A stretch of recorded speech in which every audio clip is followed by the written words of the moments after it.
It was a Moscow morning like any other, cold, gray, and quiet. Snow fell gently onto cracked pavements, muffling footsteps and dulling the noise of the city. A battered taxi waited near Nikovo Airport, heater broken, paint chipped, windows fogged. Behind the wheel sat a man, white, Russian, angry. Angry at the world, angry at the cold, angry at too many outsiders. Then came a new ping on his app. Pickup, Terminal 2. Destination, the Kremlin. Must be a diplomat, he muttered. Probably some European. But it wasn't. A tall black man stepped into the snow. No entourage. No title pinned to his coat. Just quiet eyes, worn gloves, and posture that didn't ask permission. The driver sneered. "You sure you got the right car, my friend?" The man simply nodded. He was Captain Ibrahim Traoré, President of Burkina Faso. And this taxi ride would expose more than just ignorance. It would spark outrage. It would ignite pride, and it would prove one truth. The unbroken fire in Captain Traoré's eyes is not his alone, it's Africa's. Movie camera, like and subscribe, not just to support, but to stand beside this rising wave. This is not just a ride, it's a reckoning. The engine rumbled to life with a cough. The taxi pulled onto the snow-slick road, weaving between buses and ladas in the dull light of morning.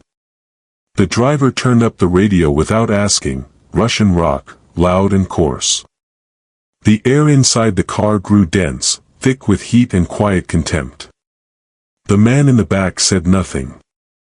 Through the rearview mirror, the driver watched him. Dark skin. No briefcase. No entourage. Too calm. Too quiet.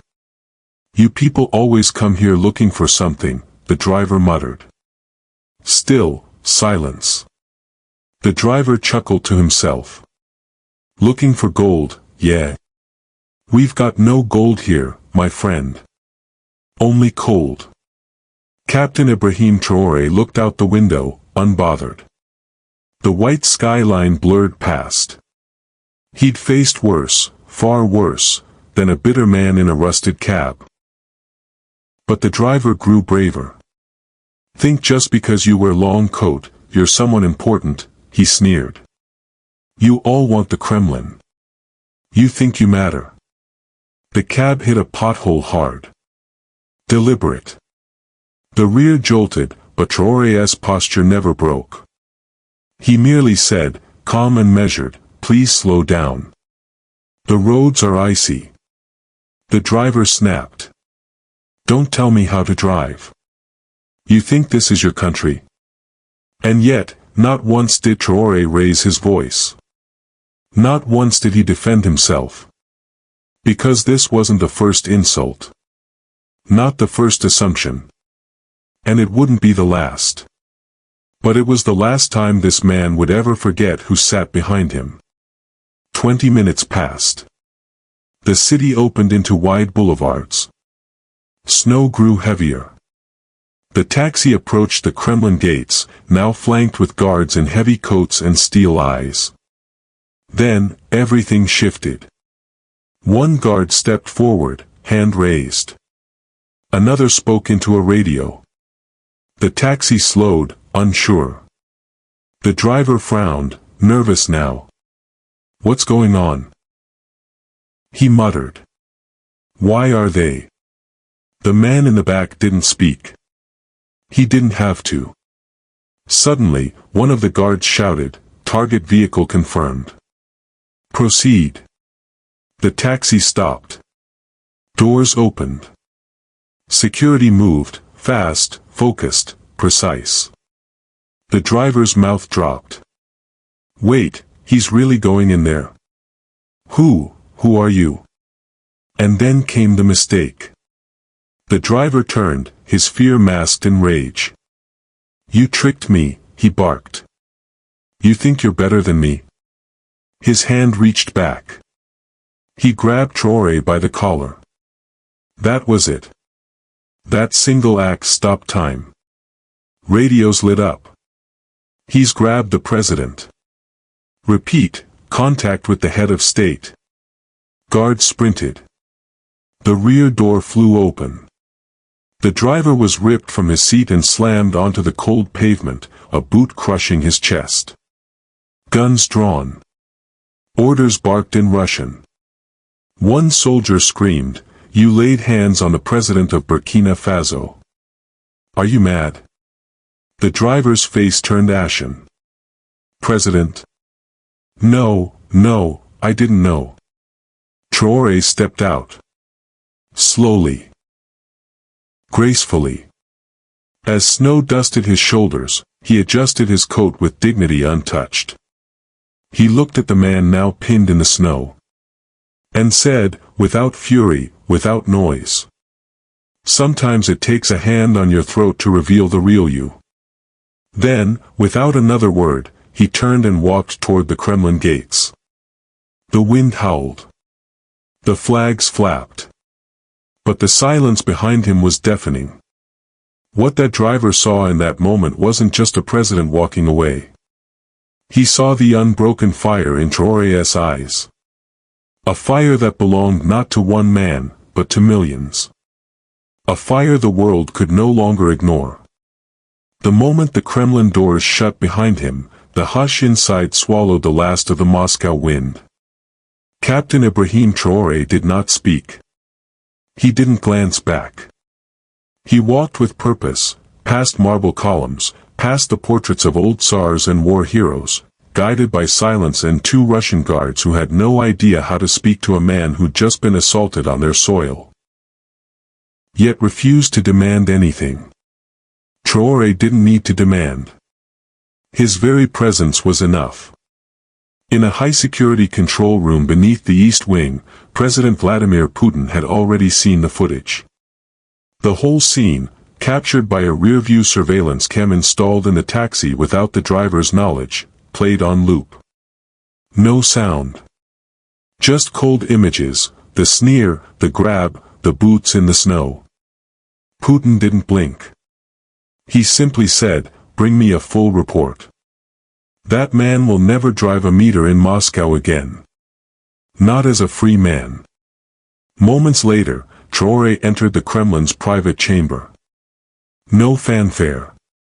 No camera crew. Just the room, the Russian president, and the lingering tension of a continent watching. Putin stood. Offered his hand.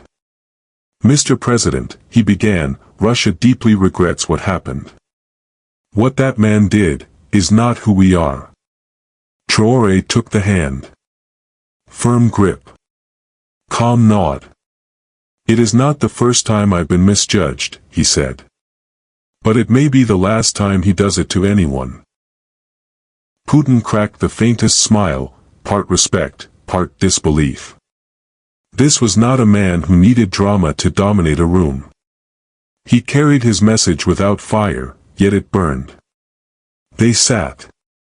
Discussions began, defense, development, resource alliances. But in truth, every man in that room knew the real meeting had already happened, in the back seat of a taxi.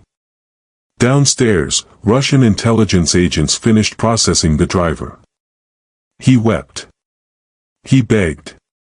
But there was no diplomatic immunity for disrespect. No excuse for laying hands on a foreign head of state, let alone one personally invited.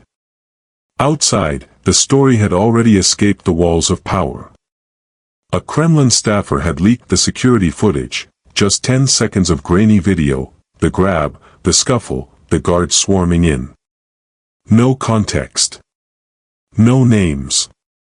Just a black man dragged forward, and then a dozen men falling over themselves to protect him.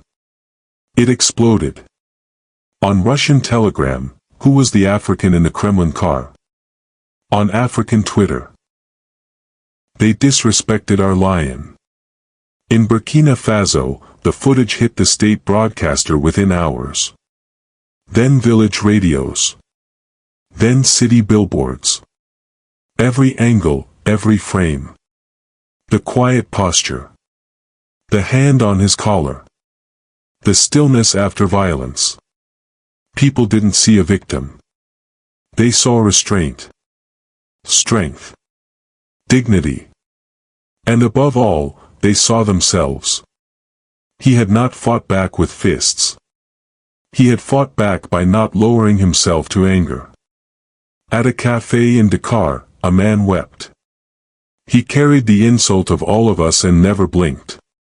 In Nairobi, a law student wrote, "The way the world sees Africa changes when our leaders carry themselves like this." And in Moscow, the taxi company was raided. The driver's license was revoked. Official charges were filed: assault on a foreign diplomat, violation of federal security zones, interference with state protocol. Putin made one more call that night, to his own foreign minister. "Ensure that no African guest," he said, "is ever disrespected on Russian soil again." But Traore, he didn't ask for laws, or headlines, or applause. He stepped back into his hotel suite, switched off the television, and sat in silence. Not because he was tired. Because he knew the moment wasn't over. It was just beginning. The video hit the internet like lightning on dry grass. No names. No backstory. Just a blurry clip of a black man being grabbed in a taxi, and a moment later, armed Kremlin guards tearing the driver from his seat, faces taut with urgency, voices rising above the wind. By the time the sun rose over Kinshasa, it had over 1 million views. In Johannesburg, it was trending by noon. In Paris, it was called "The Slap Moscow Never Expected." Someone added subtitles. Someone else slowed it down, frame by frame.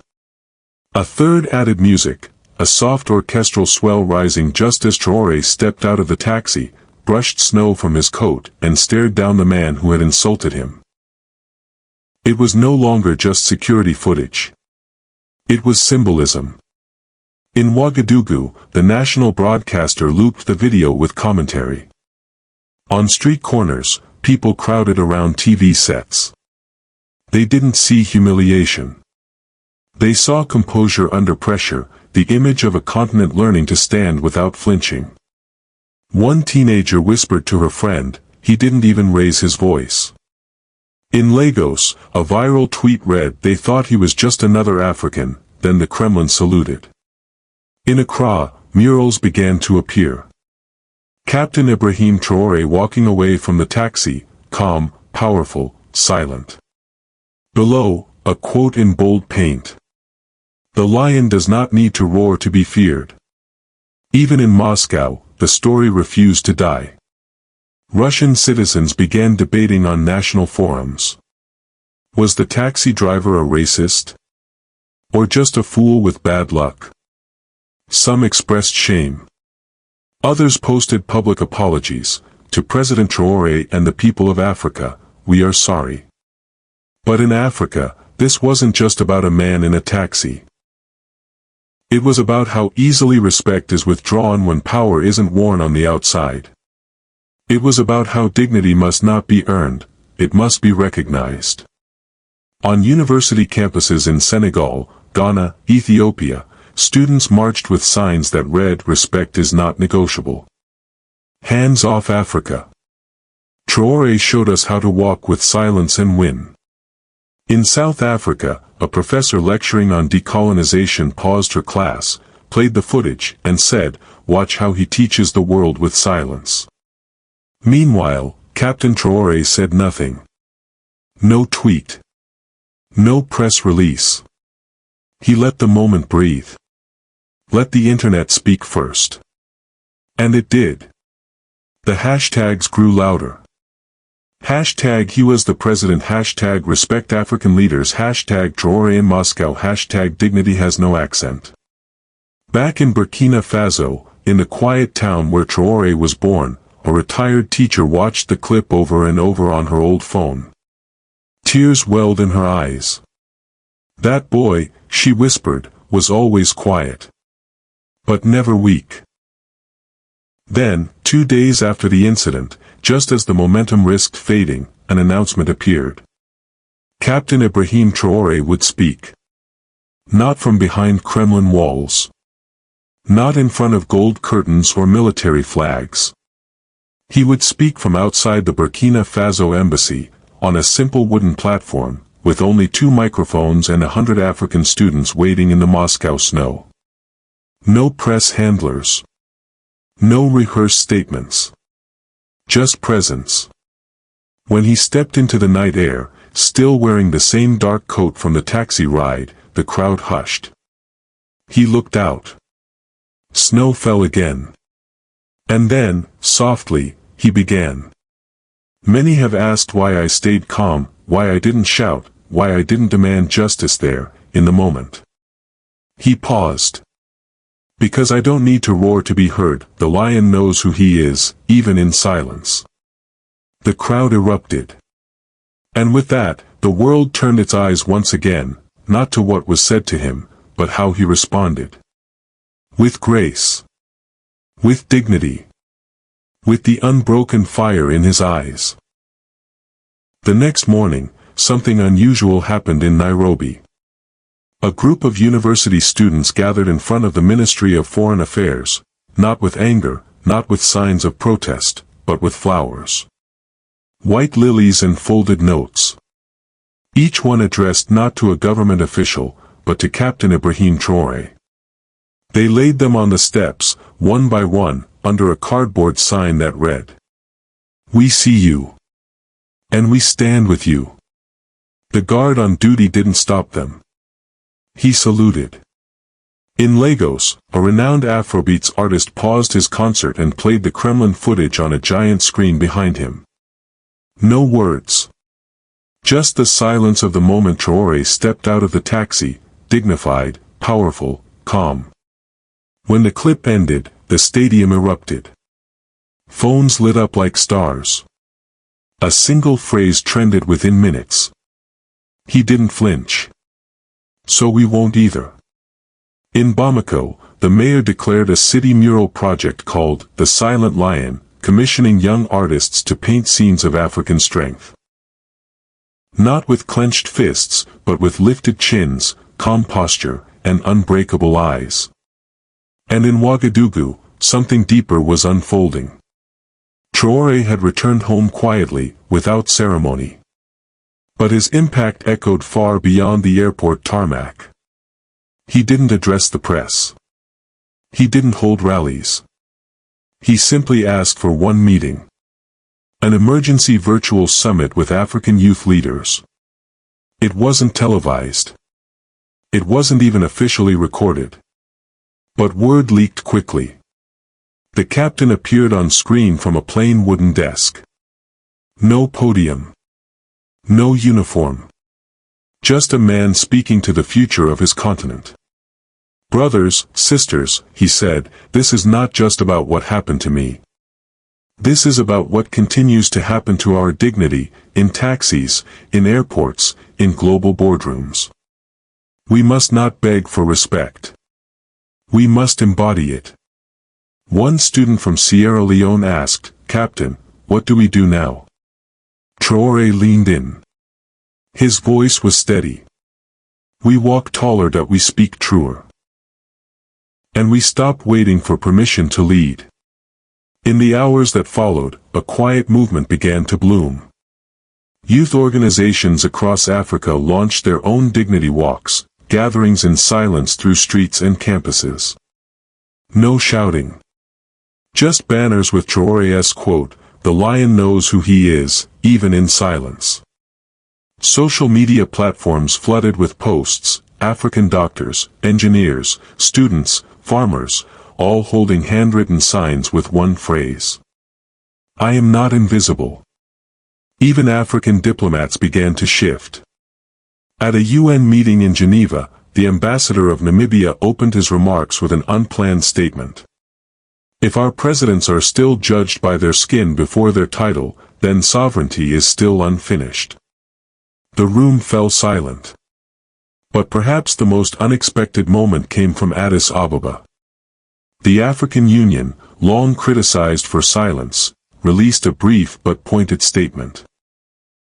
All African leaders, regardless of their size or flag, must be treated with the full dignity owed to sovereign nations.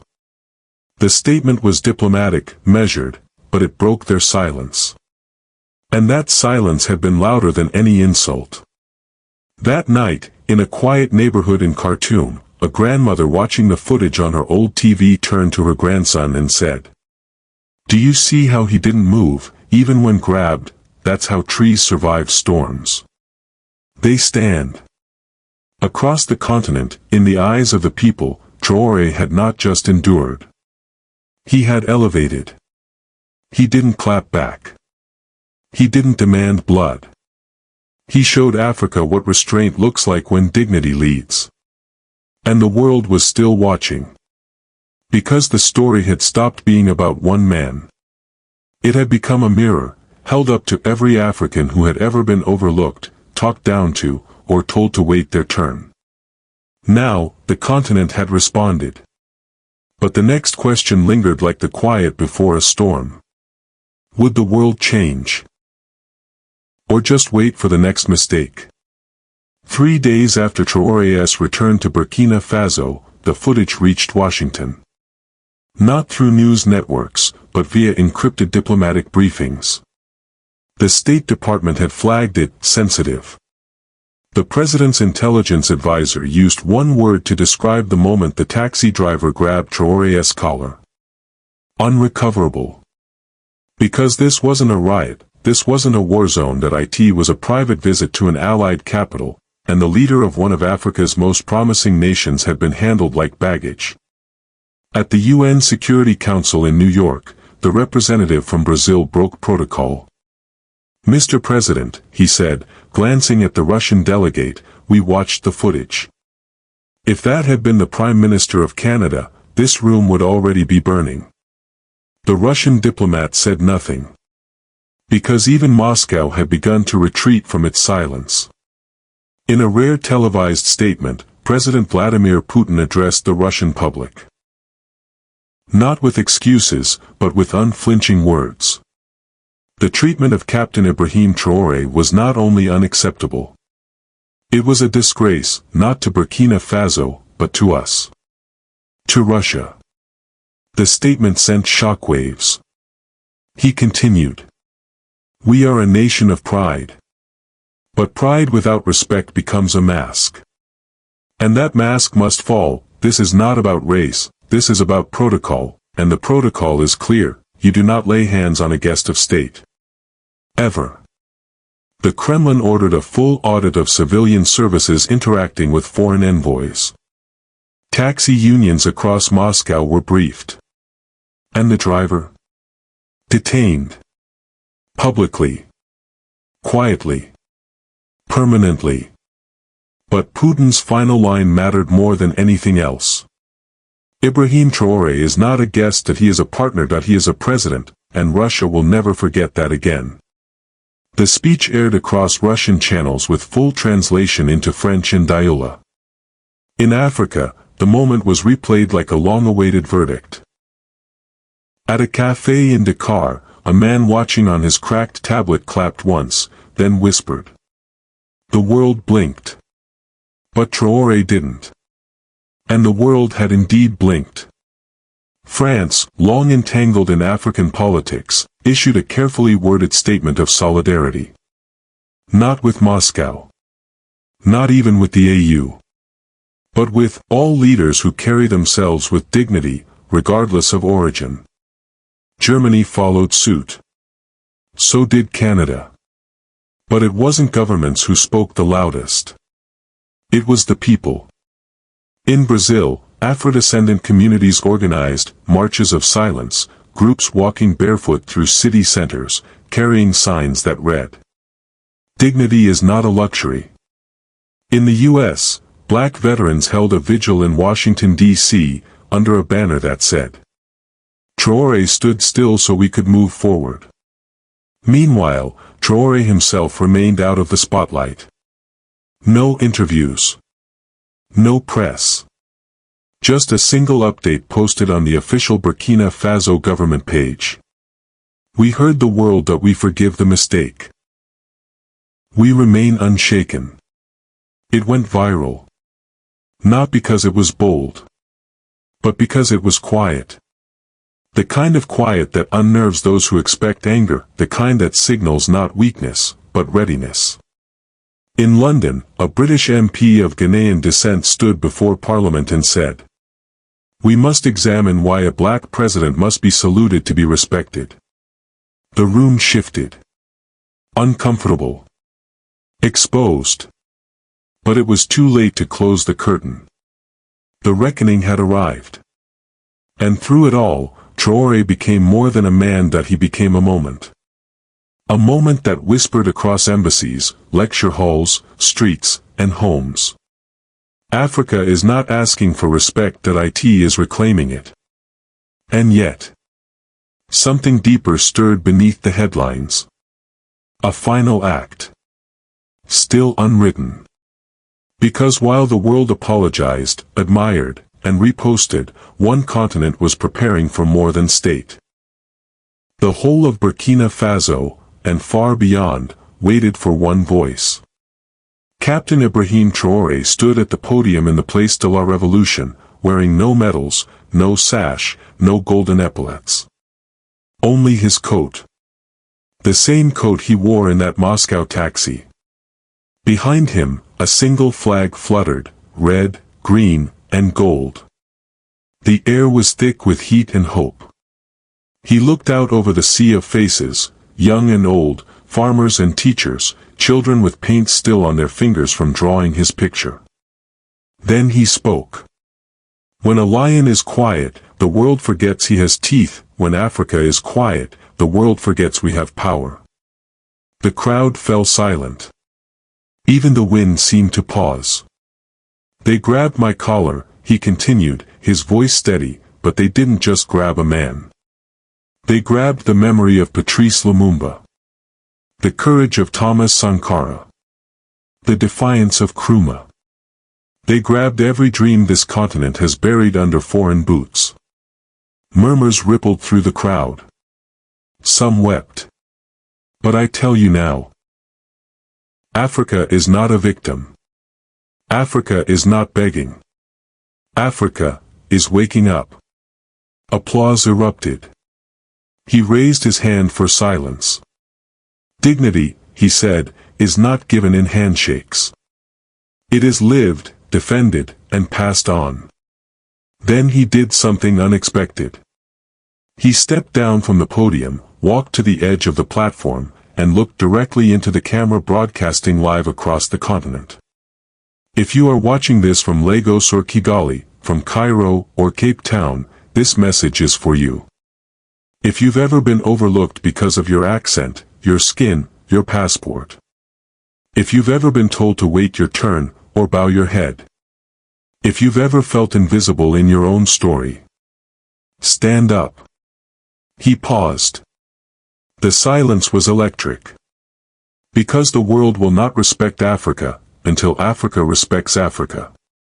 A thunderous cheer exploded from the crowd. Let us end the age of apology, he said, his voice rising.